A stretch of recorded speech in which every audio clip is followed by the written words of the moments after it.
I'm Louis. I'm your chief storyteller, and for the next 25-30 minutes, we're going to explore some ideas around what does it take to do a presentation. And this, by the way, is just a visually enhanced conversation. So while I'm talking primarily about slides and doing presentation decks, this also applies to some of the things we do in demonstrations, because a lot of times our demos are mixed with visuals as well. So please, this is what this half hour is going to do. There's going to be another half hour following this in which I'll talk about tips and techniques and things about what you do when you're actually giving the presentation. But this is from conception to actually delivery. What does that look like? And during this session, there's a chat function that you can use. I am at this point not able to actually respond to the chat. So just please ask questions if you'd like. I'll get to them after the meeting's over with. I'll get back to you privately. If you'd like to raise your hand, you can do that. But the raising a hand is not going to really work here because this isn't going to be a dialogue. My offer to you is you're investing 30 minutes of time in listening to this. I need to offer at least back that same to you.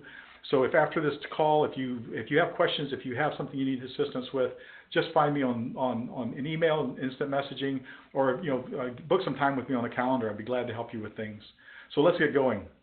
So why is it you actually do presentations? Well, the goal of any presentation is one thing. Your goal is to actually get people to say, what is it they believe before you actually start talking, and then what is it you want them to believe when you're done talking? What does that look like?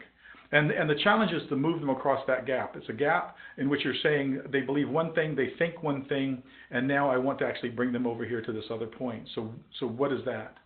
Well, if you look at that, that's a journey of belief. And for your particular audience, I looked at it and I thought, well, what is it you believe? And I think most of you maybe on the call believe that you can be more effective in your presentations, but you may not really know what that looks like. We've all been in good presentations that when we left, we thought that was an amazing presentation, and we've all suffered through the bad ones. And sometimes it's a little hard to know what the difference is. So we're going to work a little bit on and play around with what are those differences, what might that look like. And what I want you to do is I want to bring you through the course of the next few minutes to a belief that you have the skills and the knowledge to be more effective and to be a better communicator and a better presenter. So that's the journey I want to take you on. And that's the journey of any presentation that you give. There's a journey of belief that you have to take place. For this particular journey, I'm going to take you through 3 steps. The first step that when we talk about is the questions that you need to ask. Then I'm going to show you how you map this out and actually as you start to build out your presentation, build out your ideas in the journey, and then the actual steps that you're going to take. So this journey of belief has 3 parts to it. The first part is questions. Now, I used to work at Lockheed, Georgia, where we manufactured large aircraft, and I was in the technical manual department where we produced these manuals.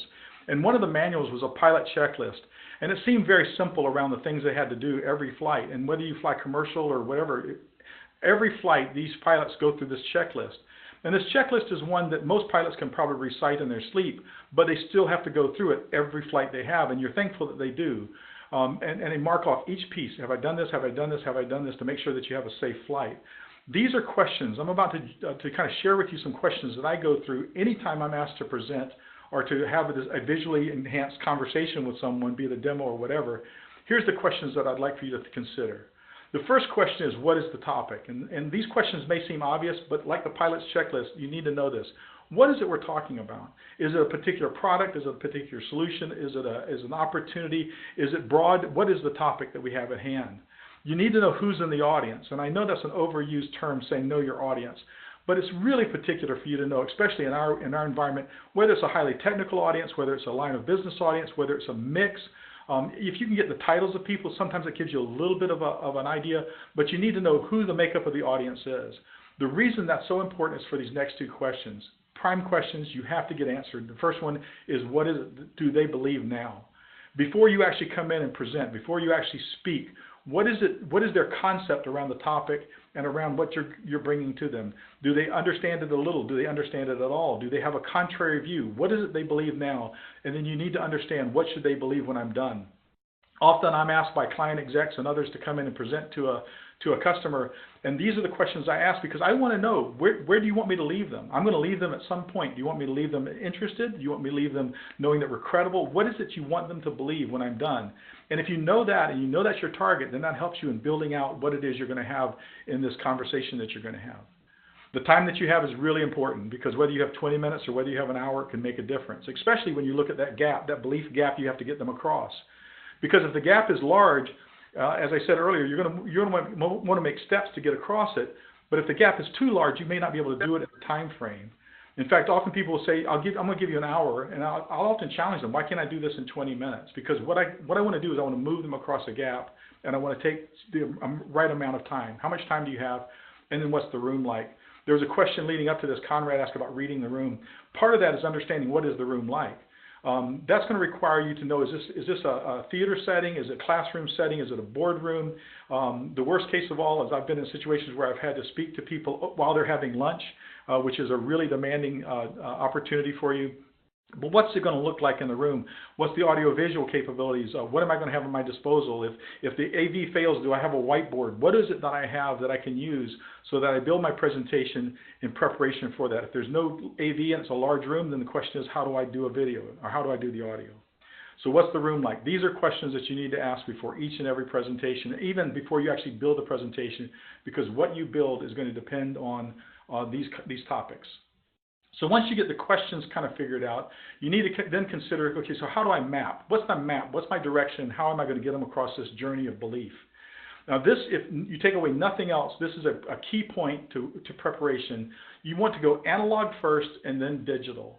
Okay, analog. What I mean by that is don't sit down like we normally do. In fact, if I were to ask you, I need you to come in next week and do a presentation on some topic, and you think, well, the presentation I have is kind of good, but I need to work on it, you'll immediately sit down, open your laptop, and open up PowerPoint or whatever, and you'll start working on it. That's the wrong thing to do.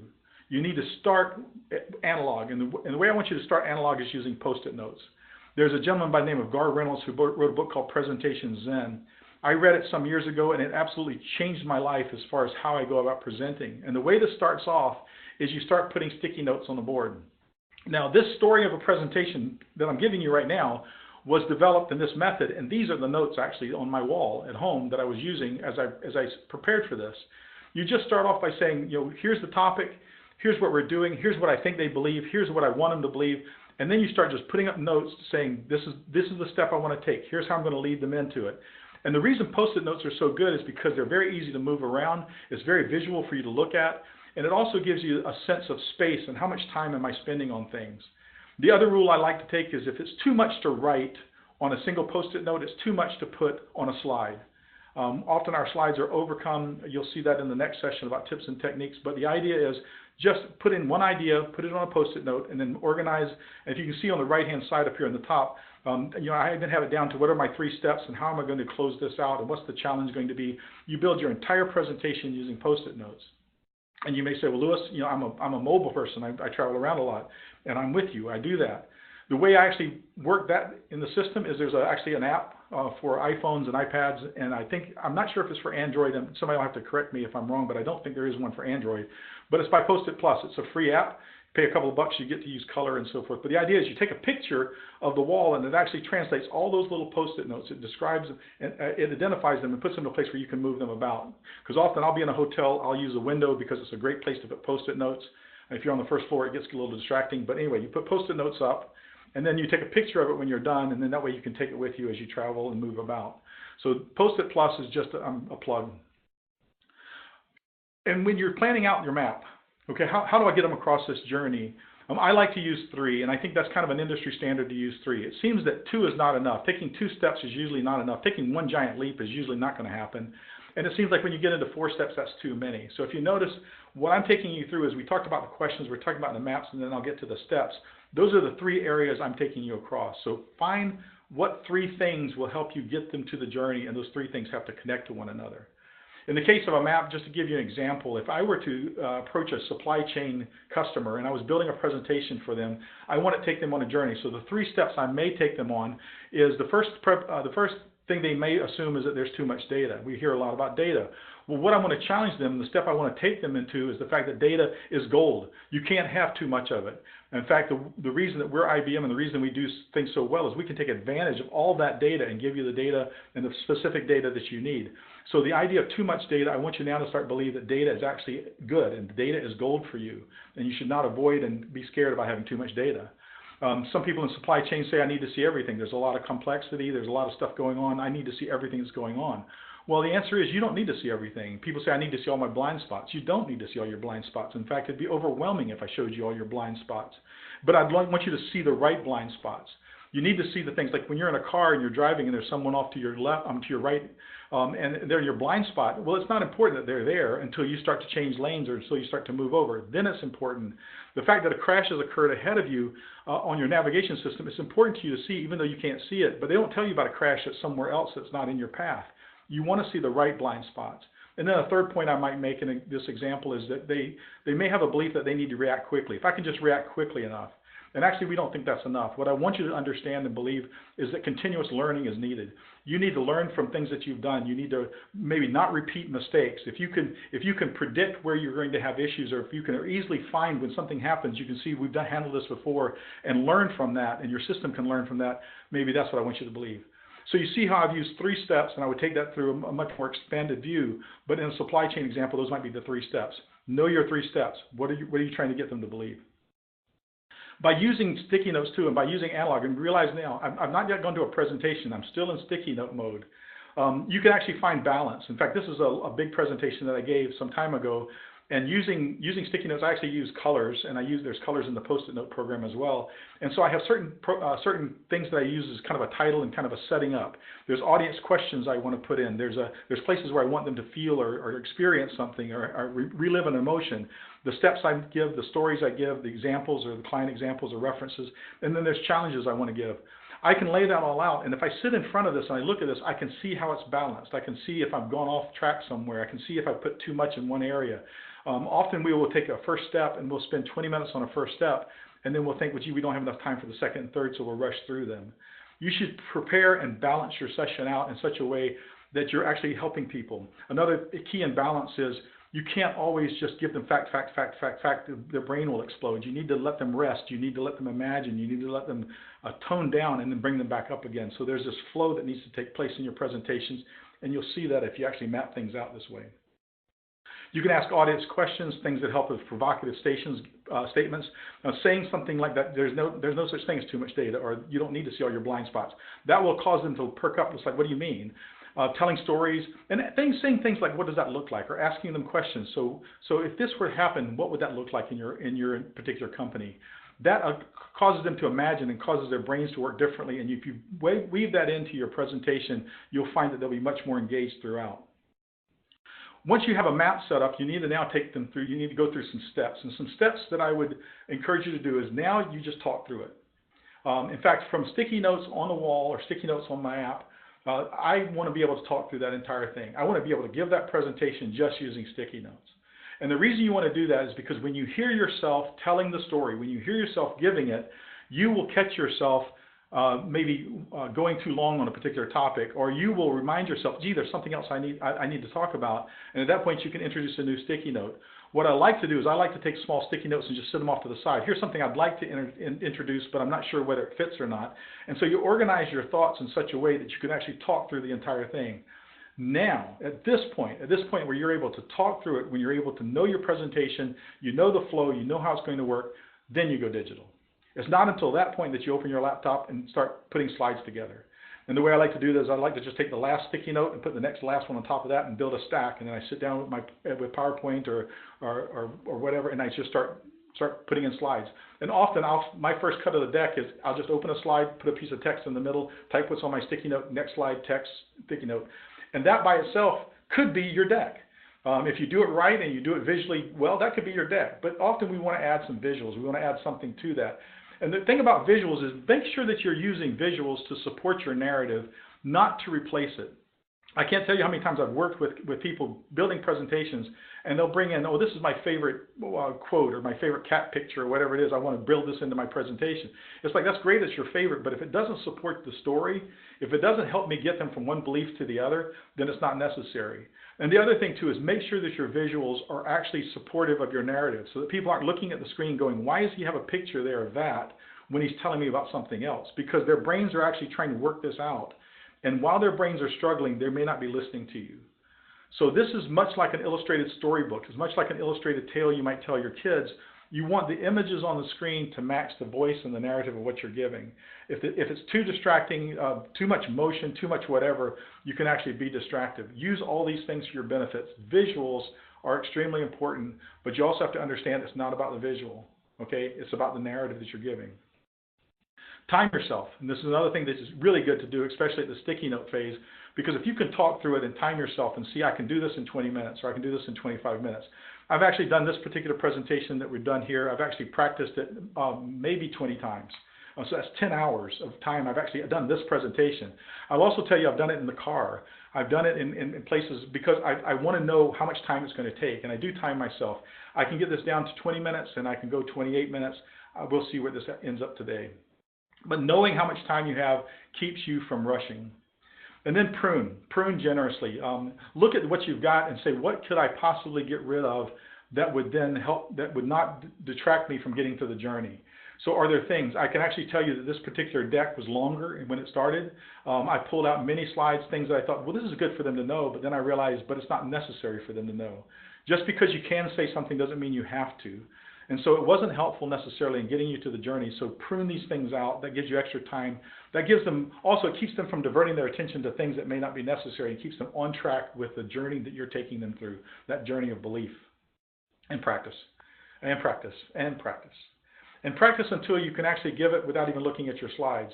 Especially if this is something that you're going to give fairly often. Maybe it's an audience, a type that you normally talk to. Maybe it's a topic you normally address. So it's a presentation that you may reuse over and over again. You should actually get to the point where you could just sit down and just talk that through.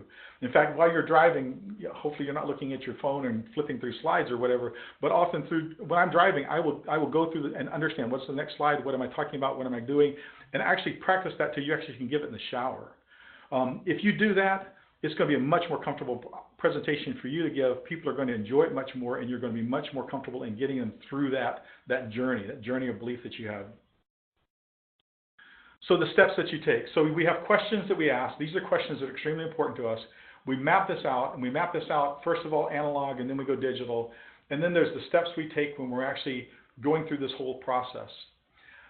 The final part of this, the point that I want to kind of drive home and we'll spend a little time on, is that all this takes is some desire and some effort, and it's going to take you some cost. A lot of you may be thinking at this point, well, you know, there's barriers, there's things in my way that keep me from doing a good presentation. Maybe I don't have access to great visuals. Well, then what do we do to fix that? You have to figure out, how do I fix that? There's a gentleman, I forget who it was, I forget the quote who it was attributed to, but his point was, those who get on in this world, when they wake up in the morning, they look for the things, the circumstances that will help them succeed. And when they don't find those circumstances, they go about changing them. And so this is about you making a decision that you are going to get better at presentations. The cost of this is cost. It's going to cost you something. I have a dear friend who's an executive coach, and he said, if you want something and you're not getting it, there's only two reasons. One, you don't really want it. Or two, you're negotiating on the cost. And it may very well be that you're going, you know what, I really want to be better in my presentations, but I don't have great images. Then figure out how to get great images. I want to be better in my presentation, but I really don't have time to build these decks. Well, then take the time. Find the time. It is not something that's impossible to do. And certainly you can come to people like myself and others, and we will be glad to help you. In fact, that's something I want to encourage you. You're investing time in this. You are my client. So if you have a desire, if you want to put in the effort and you're willing to pay the cost, I'm more than willing to step up and help you however I can to make you successful. And what that actually looks like is, if you want to book time with me, if you want to grab some time on my calendar, just offer time. Say, here, let's meet this time. Instant message me, email, whatever. I'll be glad to walk things through with you. And what I've hoped I've done is by over the course of this 20 minutes now, is I've taken you from this concept that presentations can be more effective, and to the point now to where you have some belief and some knowledge that you can actually do this and be better at it. I want you to, and we've got about 10 minutes left, and I know I've gone through this quickly, but this is about you. This is about you enabling and you taking action. If you just sit here and just take this all in and say that was good, and then we move on to our next session, and you really don't act on it, that's not the purpose of this. This is about continuously learning, and this is about doing something that's going to benefit you. So whether you're looking at this live or whether you're actually doing this from a video or a replay later, I want you to take a moment, and I want you to think about your next presentation that you have to give. There may be one on your calendar, something you're giving in a couple of weeks. Look at something a couple of weeks out and then think about how it could be improved. And then I want you to schedule time and improve it.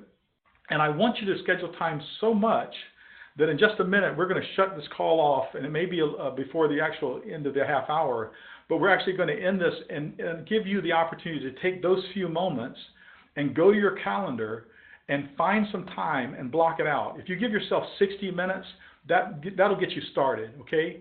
And when you have those 60 minutes, please guard and treasure that 60 minutes. That's not 60 optional minutes. That's 60 minutes that you're going to improve a message that you might give over and over and over again. Take that 60 minutes and dedicate yourself to that. Once you do that, if you take time and you try to improve and you work on improving it and you come to a point and you say, look, I've kind of got it, but I'd like to kind of bounce it off someone, find someone to bounce it off of. If you can't find someone, ask me. But take a presentation, take a demonstration. For those of you who may not do presentations, take a demonstration and go through the same process. What is the journey of belief? Because you're giving demos not to show them how to do something or show that something works. You're trying to get them to believe something, believe that something works, believe something's going to be better. So actually map the same thing out with your demo and just put those post-it notes of when you're going to do demos and what's going to be in the demo to get them through. Imagine how you're going to take them across this journey. So with that, I want to also encourage you, anyone who's listening to this, there's 2 sessions on Monday being hosted by Jeremy Wake. Jeremy is a good friend of mine, one of our IBMers out of the UK. This year he did a CMO Ambassador program. In that he spoke a lot about how do you give presentations that are both mindful and heartfelt. He's going to go through that a bit on Monday at a session that starts at 11 o'clock Eastern Time and goes for the hour. If you found this interesting, whether you've listened to this live or on recording, look up these sessions and attend them. They'll be well worth a while for you. In the next half hour, we're going to do a presentation tips and techniques. That's going to be more about what is it that I should do while I'm standing there? What are the things I should be considering, not just in building that, but how do audiences work and how do audiences' brains work? And maybe what can I do to make my presentations that I've developed more effective? And then lastly, my contact points. Most of you are in a position where you can find me easily. I try not to hide. Find time with me. Let me know how I can help you in any way possible. Because again, you coming to me saying, I'm interested in being a better storyteller, I'm interested in being a better presenter, you're my audience. I'd love to have you come do that. It's almost like having a client coming to you saying, I want what you have, please sell it to me. Those are the clients you love. The rest of my time I get to spend helping people understand why this is important. So if you have a need and you feel like you have a need or a presentation you want to get honed on, let me know and I'd be more than happy to help you.